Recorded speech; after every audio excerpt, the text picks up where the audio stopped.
I've done a lot of different disability rights work over the years and concentrated quite a bit on violence against women with disabilities in a more general sense.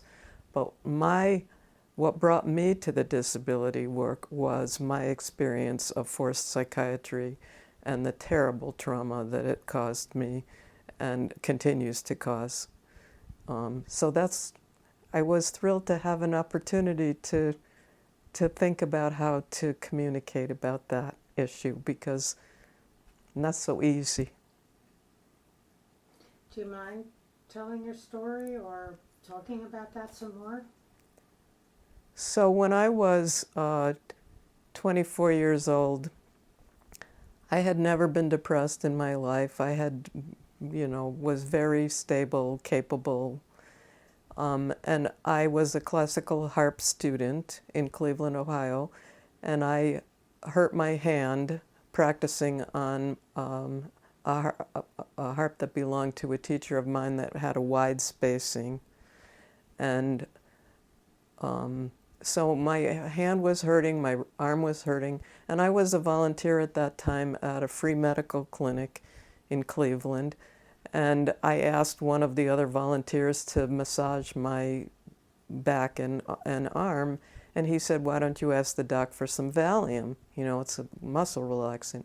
So I did, and I got some, and within 15 minutes I was feeling faint, and tapped a different doctor on the shoulder, and he said, "Lay down and put your feet above your head, and your blood pressure's low, but it's not the Valium, and it's okay to keep taking it." So I kept taking it, and it was, I think, quite a lot, maybe either 5 or 10 milligrams, I don't remember, 4 times a day, but a lot of Valium. But I didn't know anything, nothing about drugs, about prescriptions, about psychiatric medications, nothing. Anyway, I got very, very high over a period of a few days, and the people that I was living with were concerned and had a friend of theirs who was a doctor come and take me to a psychiatrist, and I agreed to go, not realizing that I was being taken to an emergency room of a psychiatric institution. And once you're in there, you don't get out so easily. And so to make a long story short, I was admitted. I signed a paper saying that I would admit myself, but I didn't understand what I was signing. I asked them for an explanation about how you got out. They said, "Oh, don't worry about it. We'll talk about it when you're up on the unit." So I went there, and I was high, not suicidal, not dangerous to anybody, but out of it. And things were distorted. But one night I got angry at myself about something. And again, I don't want to make this into a whole long story, but anyway, a staff member happened to come in on me as I was, I had a pool stick in my hand. I was playing pool, and I banged it down on the table and said, "God damn it," because I was mad at myself about something. And they thought that I threatened this staff member.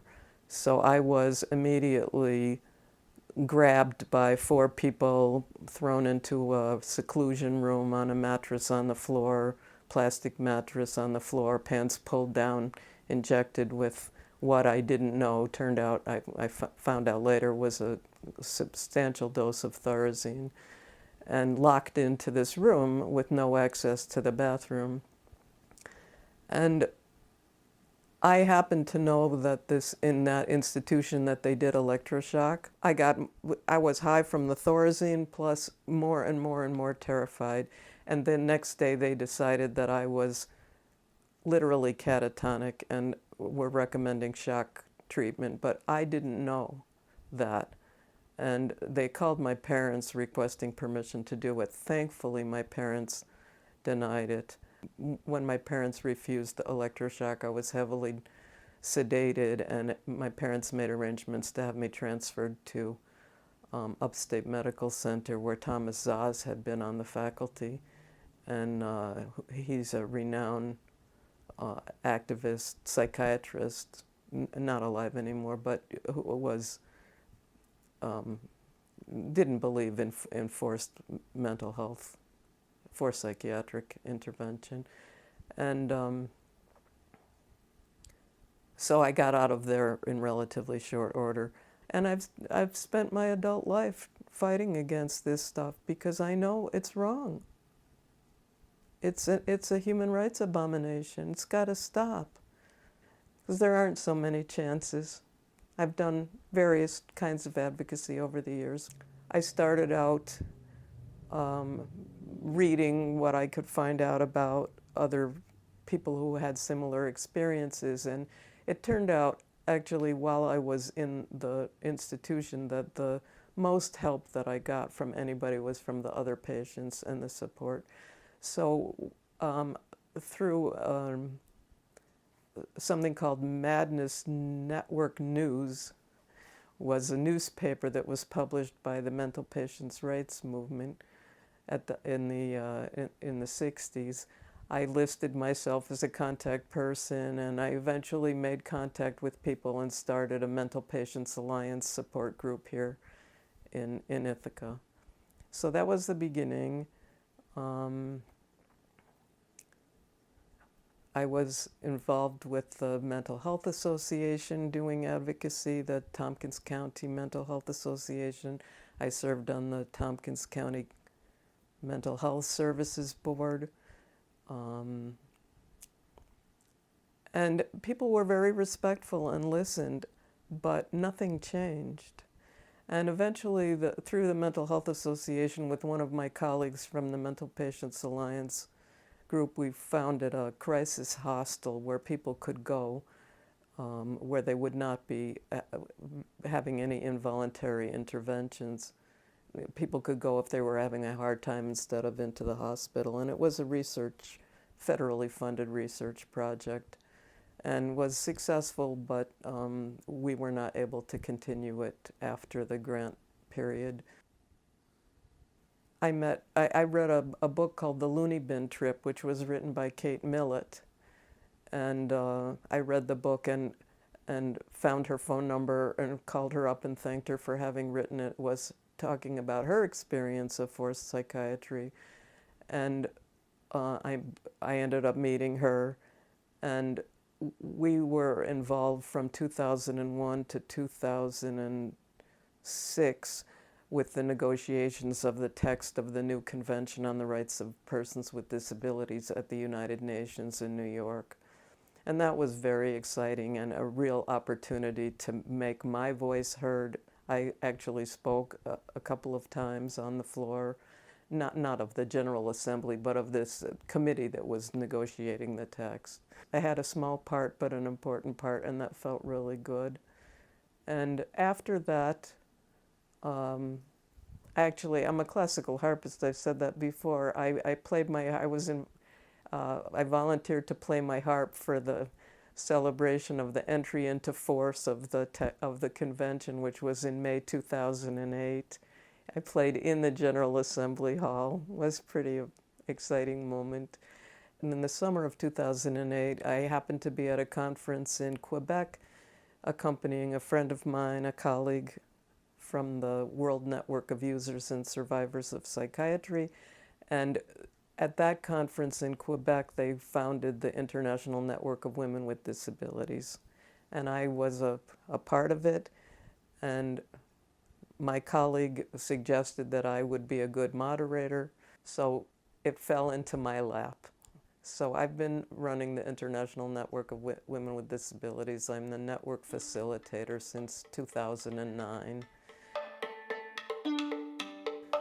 So the creative process in the workshop, we had a Zoom meeting where Caryl Henry Alexander introduced us to the project, and we introduced ourselves to each other and to her.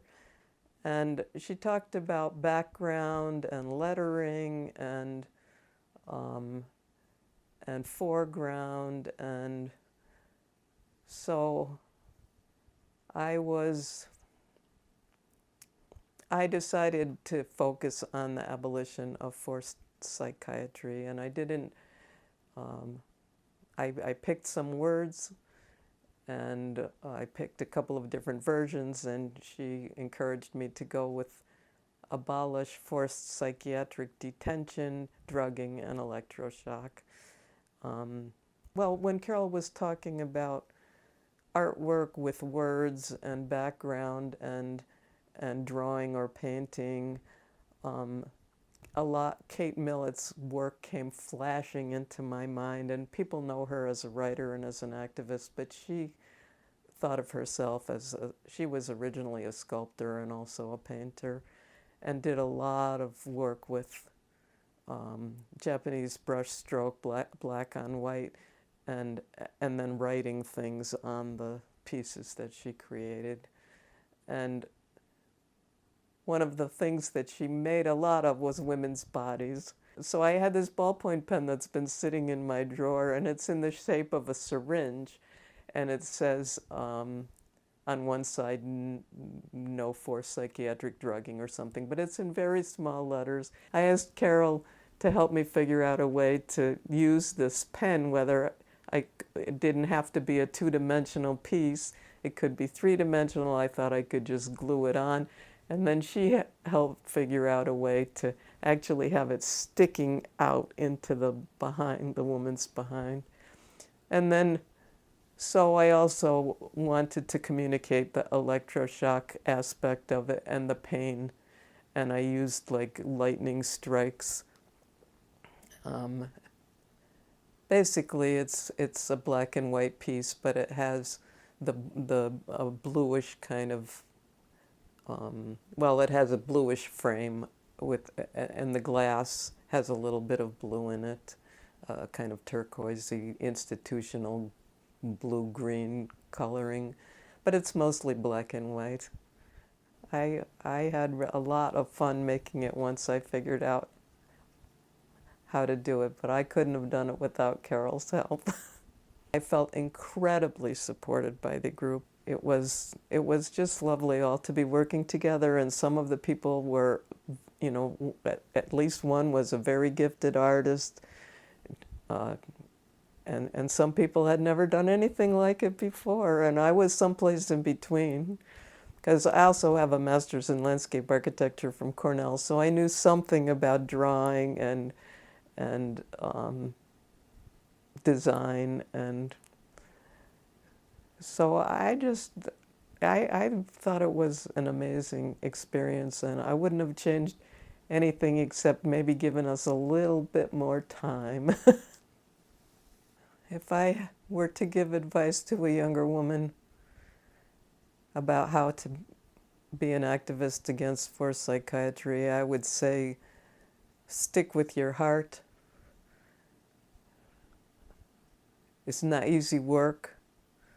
We're at the beginning stages, and I didn't say before, but under the Convention on the Rights of Persons with Disabilities, under international law, we succeeded in getting text into there that forced psychiatry is illegal under international law. So we have some words on a piece of paper, and it's a place to start. It's a place to work from, and there are a lot of people who are picking up the mantle. I find working with women easier than working with men, but it's still not always easy. What we call the user-survivor movement, the people who are users and survivors of psychiatry, is a very difficult movement to function in. And but there are other opportunities that will come, like this one, like the UN convention came out of no place, one that never knows. So keep laying in the groundwork, keep focused on what's important, and don't give up.